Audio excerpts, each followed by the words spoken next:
Hey, what's up everybody? This is DanDanTheFireman. So this thing came out recently. It's the Hoversurf. It's a hover bike. Now what I like to do is I ride my Harley out in the desert and I have a drone flying. I never thought of actually, creating a quadcopter motorcycle. So that's what these guys did over at Hoversurf. They are calling it the Scorpion. It's a single-seat aircraft that rediscovers the art of flying and hovering, enabling high-tech quadcopter-based solution.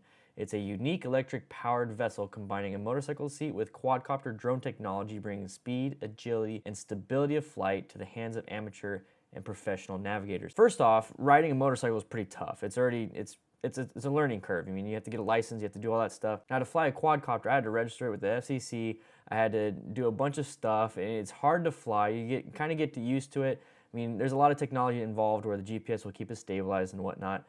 But it's pretty difficult. I mean, it's pretty crazy. I've actually flown the quadcopter into my hand, and I cut my hand up pretty good, and I felt like I almost broke my fingers. And these blades on this quadcopter motorcycle are freaking huge, and it looks like they're made out of wood. So hopefully they're gonna come up with a different type, but you're gonna break some bones if that thing hits you. So you have to stay on that bike, do not fall off. It looks pretty fun, it looks pretty interesting, it looks pretty crazy. Obviously this is just for either a PR stunt or it's a prototype and they're gonna be doing extra stuff. But what they say is that it's been built with an airborne version of an adventure bike. So I'm guessing, you're gonna go fly. I mean, what I like to do with the drone is fly and look at stuff. So now you can actually do that as a person. But they're also talking about using it as air taxis, delivery vehicles, terrain reconnaissance, geological exploration, rescue evacuation operations, cargo drones. They're made for heavy lifting. There's a lot of cool things that they're wanting to do. And I'm assuming a lot of this stuff right here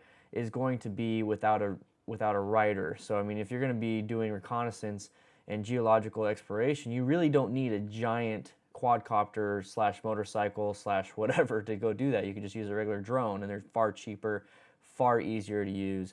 Rescue evacuation operations, I can see that, but like I said, if you get too close to anybody, you're going to be, if you hit them in the head, you're going to give them a traumatic brain injury or break some bones. Cargo drone I can see. Now there's a lot of technology out there that I'm sure that people are already looking for specific heavy lifting drones, and they're building for specific heavy lifting drones. So this right here, it seems like it's a cool thing. Hopefully it takes off. Hopefully it's something interesting, but it looks very intimidating. You pretty much are a pilot at this point. So who knows? Maybe you have to get a pilot's license to even fly this thing. But I thought that was interesting. I want to talk to you guys about it. A little bit of a rant, a little bit of me just talking and seeing what's going on here. But if you guys want to check out the full article, I'm getting it off of ridepart.com, and I've seen the video a few times on the Facebook and YouTube and everything. But I'll see you guys later, and you guys all ride safe.